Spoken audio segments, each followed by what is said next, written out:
ಶ್ರೀರಾಮಕೃಷ್ಣರ ಅನನ್ಯ ಭಕ್ತ ಗಿರೀಶ್ ಚಂದ್ರ ಘೋಷ್, ಶ್ರೀಮತಿ ಎಚ್ ಲಕ್ಷ್ಮೀ ದೇವಮ್ಮ. ಪಶ್ಚಿಮ ಬಂಗಾಳದ ಪ್ರಸಿದ್ಧ ನಾಟಕಕಾರರಾದ ಗಿರೀಶ್ ಚಂದ್ರ ಘೋಷ್ ಅವರು ಶ್ರೀರಾಮಕೃಷ್ಣರ ಅನನ್ಯ ಗೃಹಸ್ಥ ಸದ್ಭಕ್ತರಾಗಿದ್ದರು ಅಂತ ಚಳ್ಳಕೆರೆಯ ತ್ಯಾಗರಾಜನಗರದ ಶ್ರೀ ಶಾರದಾದೇವಿ ಸತ್ಸಂಗ ಕೇಂದ್ರದ ಮುಖ್ಯಸ್ಥರಾದ ಎಚ್ ಲಕ್ಷ್ಮೀ ದೇವಮ್ಮ ತಿಳಿಸಿದರು.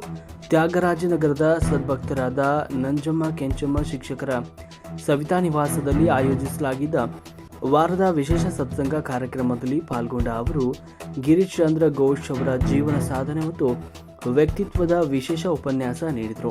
ಈ ಸತ್ಸಂಗದ ಪ್ರಯುಕ್ತ ಶಾರದಾಶ್ರಮದ ಸದ್ಭಕ್ತರಿಂದ ಸಾಮೂಹಿಕ ಶ್ರೀರಾಮ ರಕ್ಷಾ ಸ್ತೋತ್ರ ಪಠಣ, ರಾಮಕೃಷ್ಣ ಮತ್ತು ಶಿವನಾಮ ಸ್ಮರಣೆ, ಗೀತಾ ಪ್ರಕಾಶ್, ರತ್ನಮ್ಮ, ತಿಪ್ಪಮ್ಮ ಉಮಾಶಂಕರ್ ಅವರಿಂದ ವಿಶೇಷ ಭಜನೆ, ಯತೀಶಂ ಸಿದ್ದಾಪುರ ಅವರಿಂದ ಶಾರದಾದೇವಿ ಜೀವನಗಂಗಾ ಗ್ರಂಥ ಪಾರಾಯಣ, ದಿವ್ಯತ್ರಯರಿಗೆ ಮಂಗಳಾರತಿ ಹಾಗೂ ಪ್ರಸಾದ ವಿನಿಯೋಗ ನಡೆಯಿತು. ಸತ್ಸಂಗ ಸಭೆಯಲ್ಲಿ ಎಂ ಗೀತಾ ನಾಗರಾಜ್, ಎಂ ಲಕ್ಷ್ಮೀ ದೇವಮ್ಮ, ಪ್ರೇಮ, ಜಯಮ್ಮ, ಸರ್ವಮಂಗಳ, ಸುವರ್ಣಮ್ಮ, ಅನಸೂಯ, ರಾಘವೇಂದ್ರ, ಸೌಮ್ಯ ಪ್ರಸಾದ್, ಸರಸ್ವತಿ, ರಾಜು, ಸರಸ್ವತಿ, ಗೀತಾ ವೆಂಕಟೇಶ್ ರೆಡ್ಡಿ, ಅನ್ವಿಕಾ ಭಾಗವಹಿಸಿದ್ರು.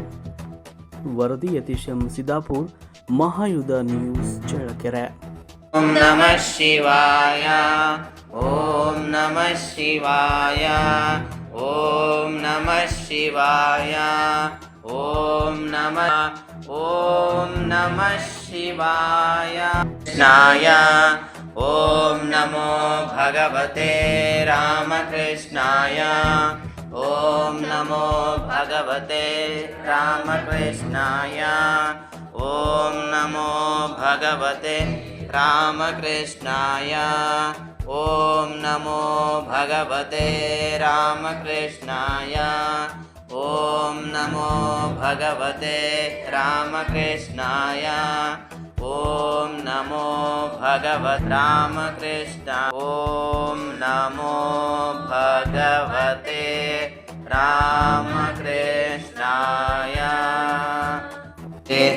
ಕೂಜಂತಂ ರಾಮ ರಾಮೇತಿ ಮಧುರಂ ಮಧುರಾಕ್ಷರಂ ಆರುಲ್ಯ ಕವಿತಾ ಶಾಖಂ ವಂದೇ ವಾಲ್ಮೀಕಿ ಕೋಕಿಲಂ ಆಪದಾಮಪಹರ್ತಾರಂ ದಾತಾರಂ ಸರ್ವಸಂಪದಾಂ ಲೋಕಾಭಿರಾಮಂ ಶ್ರೀರಾಮ್ ಯೋ ಭೂಯೋ ನಮಾಮ್ಯಹಂ.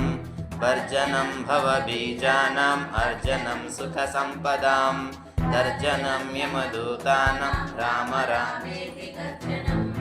ರಾಮೋ ರಾಜಮಣಿ ಸದಾ ವಿಜಯತೆ ಹಂ ರಮೇಶಂ ಭಜೆ ರಾಮಾಯ ತಸ್ಮೈ ನಮಃ.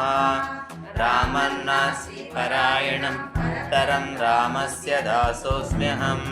ರಾಮೇ ಚಿತಾಲಯ ಸದಾ ಭವತು ಮೇ ಭೋ ರಾಮ ಮಾಮುದ್ದ. ಯಾವ ದೇವಿ ಹೆಸರು ಹಿಡಿದು ಜಪ ಮಾಡಿದರೂ ಅದರಿಂದ ಸುಪ್ರೀತರಾಗುವವರು ತಾವೇ ಎನ್ನುವುದನ್ನು ಅವರಲ್ಲಿ ತಿಳಿಸಿಕೊಡುತ್ತಿದ್ದಾರೆ. ನೀ ಯಾವುದಾದ್ರೂ ತಾಯಿ ಹೆಸರನ್ನು ಹೇಳು, ಅದರಿಂದ ತಾನು ಸಂಪ್ರೀತನಾಗ್ತಾನೆ ಅಂತ ಶ್ರೀಮಾತರು ಹೇಳುವಂತ ಮಾತನ್ನ ಗಮನಿಸಬೇಕು.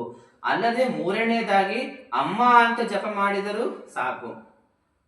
ನೋಡಿ, ಫಸ್ಟಿಗೆ ರಾಧೆ ಅಂತ ಹಾಕಾದ್ರೂ ಕರಿಬಹುದು ಅಥವಾ ಜಪ ಮಾಡು. ಎರಡನೇದಾಗಿ ಹೇಳ್ತಾರೆ, ನೀನು ಯಾವ್ದಾದ್ರೂ ದೇವಿ ಹೆಸರು ಇಟ್ಕೊಂಡಾದ್ರೂ ಜಪ ಮಾಡು, ಅದು ನನಗೆ ತಲುಪುತ್ತೆ.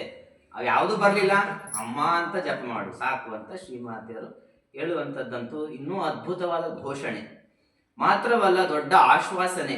ಈ ಮೂಲಕ ಅವರು ಜನಕೋಟಿಗೆ ಅಮ್ಮ ಎಂಬ ಮಂತ್ರವನ್ನ ಉಪದೇಶ ಮಾಡಿದ್ದಾರೆ.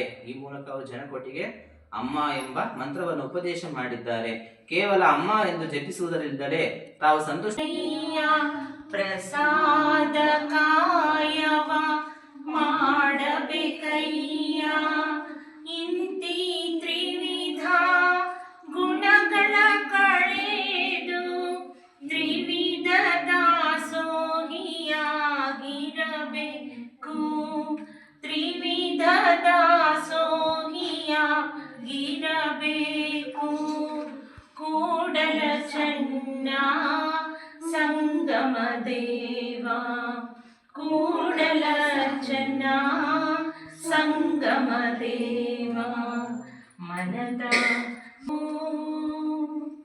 ಮನದ ಮತ್ಸರವ ಕಳೆದು ಮನದ ಮೇಲೆ ಲಿಂಗವ ಕುಳ್ಳಿರಿಸಬೇಕಯ್ಯ, ಲಿಂಗವ ಕುಳ್ಳಿರಿಸಬೇಕಯ್ಯ. ಲಿಂಗವ ಕೊಂಡಿರಿಸಬೇಕಯ್ಯ. ನಾನು ಹೀಗೆ ನಾನು ಅದು ನಾನೇ ತಗೋಬೇಕು, ನಾನೇ ನಮಸ್ಕಾರ ಮಾಡಬೇಕು, ಅದು ಇನ್ನೂ ಇತ್ತು, ಹೋಗಿರಲಿಲ್ಲ. ಅವರ ಪಾದ ಧೂಳಿಯನ್ನು ತೆಗೆದುಕೊಳ್ಳುತ್ತಿದ್ದರು. ಗಿರೀಶನ್ನು ಹೇಗೆ ತೆಗೆದುಕೊಳ್ಳುವುದು ಎಂದು ಸುಮ್ಮನೆ ನಿಂತಿದ್ದ. ಶ್ರೀರಾಮಕೃಷ್ಣರೇ ಅವರ ಪಕ್ಕದಲ್ಲಿ ಬಂದು ನಿಂತು ಅವನ ಆಗ ಅವನಿಗೆ ತಲೆಬಾಗಿದರು. ನಮಸ್ಕಾರಾಸ್ತ್ರದಿಂದ ಅವನನ್ನು ಬರಮಾಡಿಕೊಳ್ತಾರೆ. ಅವನನ್ನು ಶಿಷ್ಯನನ್ನಾಗಿ ಮಾಡ್ತಾರೆ. ಬಾಗಿ ನಮಸ್ಕಾರ ಮಾಡ್ತಾರೆ. ಪುಸ್ತಕದಲ್ಲಿ ಹೋಗಬೇಕು, ಅವನು ನಿಂತ್ಕೊಂಡು ನಮಸ್ಕಾರ ಮಾಡಿದ್ರೆ ನಾವು ಬಾಗಿ ನಮಸ್ಕಾರ ಮಾಡ್ತಾರೆ. ಅವನು ನನಗೆ ಸೇರಿದವನು, ನನ್ನ ಮಗ ಅಂತ. ಅವನ ಪ್ರಶ್ನೆ ಇದಾಗಿತ್ತು, ಗುರು ಎಂದರೆ ಯಾರು ಅಂತ ಕೇಳ್ತಾರೆ ರಾಮಕೃಷ್ಣ. ಗುರು ಎಂದರೆ ಯಾರು? ಮದುವೆಯಲ್ಲಿ ಗಂಡು ಹೆಣ್ಣನ್ನು ಪುರೋಹಿತರು ಹೇಗೆ ಒಂದು ಮಾಡುತ್ತಾರೋ ಹಾಗೆ ಭಗವಂತ ಮತ್ತು ಭಕ್ತನನ್ನು ಒಂದು ಮಾಡುವವರೇ ಗುರು. ಭಗವಂತ ಮತ್ತು ಭಕ್ತನನ್ನು ಒಂದು ಮಾಡುವವರೇ ಗುರು. ಗುರು ಇಲ್ಲದೆ ಶಿಷ್ಯನಿಲ್ಲ, ದೇವರೂ ಇಲ್ಲ ಅಂತ ಹೇಳಿದರು. ನಿನಗೂ ಒಬ್ಬ ಗುರು ಇದ್ದಾನೆ ಎಂದರು. ಹೇಳ್ತಾರೆ, ನಾನೇ ನಿನ್ನ ಗುರು ಅಂತ. ನಿನಗೂ ಒಬ್ಬ ಗುರು ಇದ್ದಾನೆ ಎಂದರು. ಒಂದು ದಿನ ಚೈತನ್ಯ ಲೀಲೆ ಎನ್ನುವ ನಾಟಕವನ್ನು ನೋಡಲು ಶ್ರೀರಾಮಕೃಷ್ಣರು ಬರುತ್ತಾರೆ.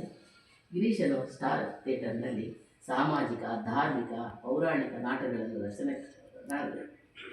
ರಚನೆಕಾರನಾಗಿರ್ತಾನೆ, ನಿರ್ಮಾಪಕನೂ ಆಗಿರ್ತಾನೆ, ನಿರ್ದೇಶಕನೂ ಆಗಿರ್ತಾನೆ, ನಟನೆಯೂ ಮಾಡ್ತಿರ್ತಾನೆ. ಚೈತನ್ಯ ಪ್ರಭುಗಳ ನಾಟಕದಲ್ಲಿ ಅವನೇ ಅದರ ಪಾತ್ರವನ್ನು ವಹಿಸಿರ್ತಾನೆ. ಶ್ರೀರಾಮಕೃಷ್ಣರು ಚೈತನ್ಯ ಪ್ರಭು ನಾಟಕವನ್ನು ನೋಡಿ, ಇವನ ಪಾತ್ರವನ್ನು ನೋಡಿ ಕೊಂಡಾಡಿದರು. ಮತ್ತೊಂದು ಸಲ ನಾಟಕ ನೋಡಲು ಬರುತ್ತಾರೆ. ಅವರಿಗೆ ಟಿಕೆಟ್ ಇಲ್ಲದೆ ಫ್ರೀ ಆಗಿಬಿಡು ಅಂತ ಹೇಳ್ತಾನೆ. ನಮಸ್ಕರಿಸಿ ಹೀಗೆ ಬಾಗಿ ಪದೇ ಪದೇ ನಮಸ್ಕರಿಸಿದರು. ನಮಸ್ಕಾರ ಮಂತ್ರದಿಂದ ಪರಿವರ್ತನೆ ಆಗುವಂತೆ ಮಾಡಿದರು ಗಿರೀಶ್ ಘೋಷ. ಶ್ರೀರಾಮಕೃಷ್ಣನ ಹತ್ತಿರ ನಿಂತಿದ್ದಾರೆ ಗಿರೀಶರು. ಮನಸ್ಸಿಲ್ಲದ ಮನಸ್ಸಿನಿಂದ ತೊಳಲಾಡುತ್ತಾ ಇವನ ಮನಸ್ಸು ತೊಳಲಾಡ್ತಾ ಇದೆ. ಇವನ ಮನಸ್ಸಿನಲ್ಲಿ ರಾಶಿ ವಕ್ರತೆ ಇದೆ ಎಂದು ಹೇಳಿದರು ಶ್ರೀರಾಮಕೃಷ್ಣ. ಇಲ್ಲ, ನಿನ್ನ ಮನಸ್ಸಿನಲ್ಲಿ ರಾಶಿ ವಕ್ರತೆ ಇದೆ, ತೊಳಲಾಟ ಇದೆ ಅಂತ ಹೇಳ್ತಾರೆ. ಅದಕ್ಕೆ ಒಪ್ಪಿ ನನ್ನ ಮನಸ್ಸಿನ ವಕ್ರತೆಯನ್ನು ಹೇಗೆ ತೆಗೆದುಹಾಕಬೇಕು ಎಂದು ಕೇಳುತ್ತಾನೆ. ಅದಕ್ಕೆ ರಾಮಕೃಷ್ಣರು ಶ್ರದ್ಧೆ ಬೇಕಾಗಿರೋದೇನು? ಶ್ರದ್ಧೆಯನ್ನು ತಂದುಕೋ ಎಂದರು. ಶ್ರದ್ಧೆಯನ್ನು ತಂದುಕೊಂಡ್ರೆ ನೀನು ಗೆದ್ದೆ ಅಂತ ಹೇಳ್ತಾರೆ.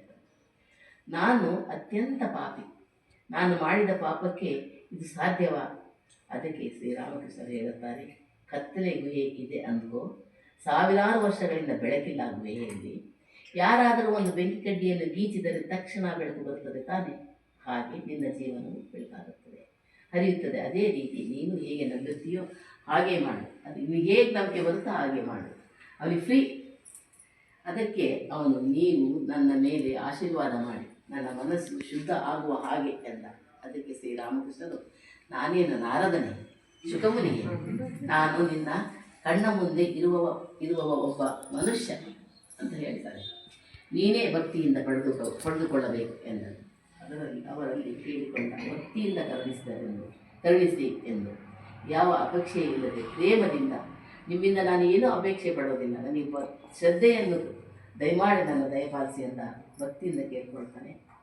ಈಶ್ವರ ಕೋಟಿಗಳಿಗೆ ಮಾತ್ರ ಲಭಿಸುವ ಆನಂದ ಮಾತ್ರ ಅವರೇ ಗ್ರಹಿಸಬಲ್ಲರು. ಯಾರು ದೇವರ ಬಗ್ಗೆ ಭಕ್ತಿ ಇರ್ತದೋ ಅಂಥವರ ಮಾತ್ರ ಗ್ರಹಿಸಬಲ್ಲರು ಅಂತ ಹೇಳ್ತಾರೆ. ಅವನ ಮೇಲೆ ಅನಂತ ರಾಶಿ ಆಶೀರ್ವಾದ ಮಾಡುತ್ತಾರೆ. ಸತ್ಯಕ್ಕೆ ಪ್ರಾಮುಖ್ಯತೆಯನ್ನು ಕೊಡುತ್ತಿದ್ದರು ಶ್ರೀರಾಮಕೃಷ್ಣ. ಅಷ್ಟೇ ದಿಟ್ಟತನದಿಂದ ಗಿರೀಶ್ ಘೋಷನು ಅನಂತ ತಪ್ಪುಗಳನ್ನು ಕ್ಷಮಿಸಿಬಿಡುತ್ತಾರೆ. ಅವನ ಎದುರಿಗೆ ಕಣ್ಣ ಮುಂದೆ ಶ್ರೀರಾಮಕೃಷ್ಣರೇ ಬರುತ್ತಿದ್ದರು. ಯಾವಾಗಲೂ ಅವನಿಗೆ ರಾಮಕೃಷ್ಣರೇ ಕಣ್ಣ ಮುಂದೆ ಕಾಣ್ತಾ ಇದ್ದರು. ಅವಾಗಿಂದ ಶ್ರೀರಾಮಕೃಷ್ಣರನ್ನೇ ಬಹಳ ಪರೀಕ್ಷಿಸುತ್ತಿದ್ದ ಗಿರೀಶ ಒಂದು ದಿನ ಅವನಂದುಕೊಳ್ಳುತ್ತಾ, ರಾತ್ರಿ ಇಡೀ ವೇಷಿಯ ಮನೆಯಲ್ಲಿರಬೇಕು, ನೋಡೋಣ ಇವತ್ತಿಗೆ ಏನಾಗುತ್ತೆ, ರಾಮಕೃಷ್ಣರನ್ನೇ ಮರೆತು ಬಿಡಬೇಕು ಅಂತ ಒಂಥರ ಮನಸ್ಸಲ್ಲಿ ಗಟ್ಟಿ ಮಾಡ್ಕೊಳ್ತಾನೆ, ಅಂದುಕೊಳ್ಳುತ್ತಾನೆ.